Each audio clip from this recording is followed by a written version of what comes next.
Because Greg and I were out the other day, and we were in public, and we were just walking home with groceries, and we saw this guy, and he was doing one of those... a bit? What is it? It's a mime thing. He was doing a mime thing. It was absolutely ludicrous and crazy and indecent. But he looked at us, and he actually spoke. He said, "Mind your own business." He did. And then he said, "Happy Existential Wednesday!"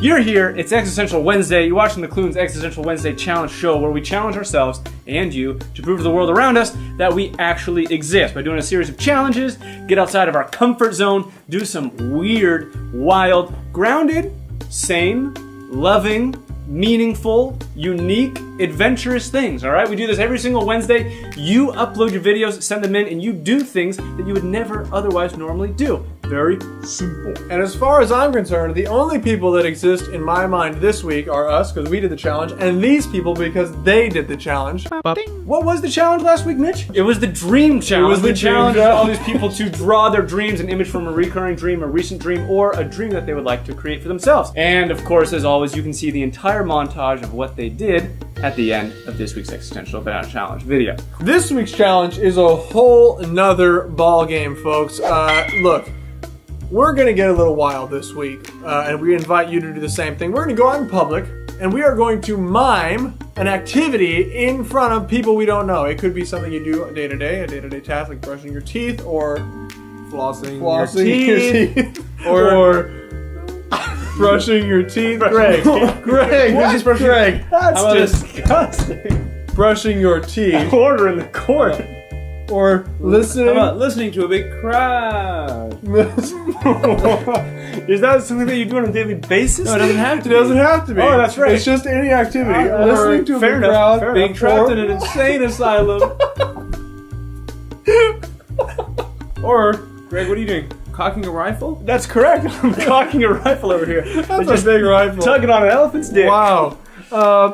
So it's Goofer's choice at this point, folks. We want you guys to choose your activity and mime in public. This is a quick challenge, folks. Don't beat around the bush. Get in there and get out of there after you look like a 10 seconds mime. Today I'm going to be walking on the sidewalk, animal style.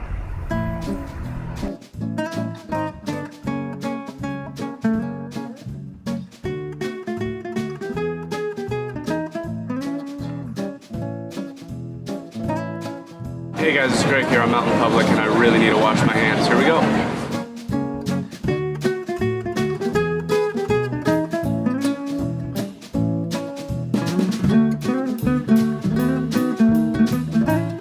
I just did my public indecency challenge, and it was one of the few times I've done an existential challenge and felt a little uncomfortable. I was acting like I was in the shower in the middle of an intersection in Brooklyn, and of course it's New York, no one said a damn thing about it. No one even blinked. It was very fun. Can't wait to see your public indecency challenges. did a great job, everybody. Those were fun. I got a little nervous. Yeah. But I stuck with the rules. You never get nervous. That were, you don't have to say anything because it's a miming gag. Yeah. And you just do anything, something that you've normally done or something that you've never done. It doesn't matter what it is. I do have newfound appreciation for mimes. That is not an easy job. Pro moment of history, Greg auditioned for the Blue Man Group. I just want to put that out there. Yeah. He was nearly a professional mime, but he ended up going with the Kloons. He turned it down to work with an entity called the Kloons. Now, some say it was an interesting choice. Some say it was a fascinating choice. And no one says it was a financially wise choice. That being said, here is a financially wise thing coming up in a moment after we announce the Kloon of the Week. I think I know what you're trying to say. The Kloon of the Week. The Kloon of the Week. Yeah, it is. The Psych LOL show who says, Kloon Survival Guide, don't do anything normal. You know, it was a great comment. It still doesn't help us financially, but it helps us stimulatively. Spiritually and stimulatively. There are some things that help us financially. Not quite as much as Blue Man Group, which is a little bit more successful of a gig, but this is a pretty successful gig because we got something good coming up today. If you don't know what that is, we're talking about the corporate sponsor of the week. That's what it is. This week's corporate sponsor is Sprarinas Sprarinas, folks, read the screen. spray bottles. Are you guys ready? Sprarina spray bottles, folks. Now this young lady, her bottles come in one size and one shape only. Blue ball. This is a medium-sized blue ball spray bottle. It does all the spraying you need. You don't need a bigger spray. You don't need a different shape. You have it on its side, and look. Look, you're up. You think it'll fall over easily, but it doesn't. Here's the thing about Sprarina's spray bottles. This blue ball sprays a lot more than you think it's going to. It's one of those things that packs a mean punch. It's almost like it's been swelling with all of this spray stuff, and then spam! It's just really out there in a very powerful way. Let's see. Let's give it an All right, example. let me turn I'm it feeling on. a little hot, actually. You're feeling a little hot? Yeah. Well, let me. Should be ready. Yeah, I got. Okay, you ready? Yeah. Oh wow! Oh, and I gotta say, the cannon power on that spray bottle is about on par with your average spray bottle. It is. Yeah, pretty good. Well, ladies and gentlemen, in case you missed the point, let me whet your appetite. This is a spray bottle extraordinaire. I'm gonna say it, not spray it. Get Sprarina's spray bottle right now, ladies and gentlemen. We make a profit on every single one of these items clearing the shelves. So get in there, get out there, use a spray bottle.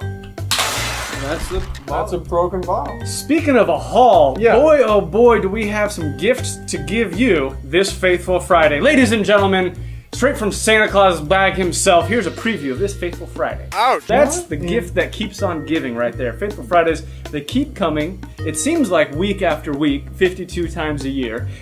Little do we know that every 7 days, another Friday's here, and lo and behold, we just have another sketch ready for you. I'm dying to know about that sketch. Yeah. It looks really like something good for a change. And I'm just dying to end this show. So we'll see you next Existential Wednesday. Hello, Kloons and Kloonies. Hello, Kloons. What I have to do is draw out a dream that I remember. Why do you always make me draw when I can't draw at all? This is my dream. While drawing it, I realized that this place is really familiar for me. This is probably the weirdest dream I've had, which is why I remember it so well. This is a cliff and a view from the cliff. I was at a hospital and I was chosen as one of the test subjects. This doctor here, he got to me. He said they were going to inject the soul of the cousin of Satan into my body. There is a girl who reads the books and almost all the time swings on this tire, and there is a boy who likes drawing and painting. As far as I can remember, that's when I woke up. This is a sign that I really should continue writing my story, because I already have dreamed about it, then I have forgotten it. So we will see. Maybe I will. Okay then. Bye.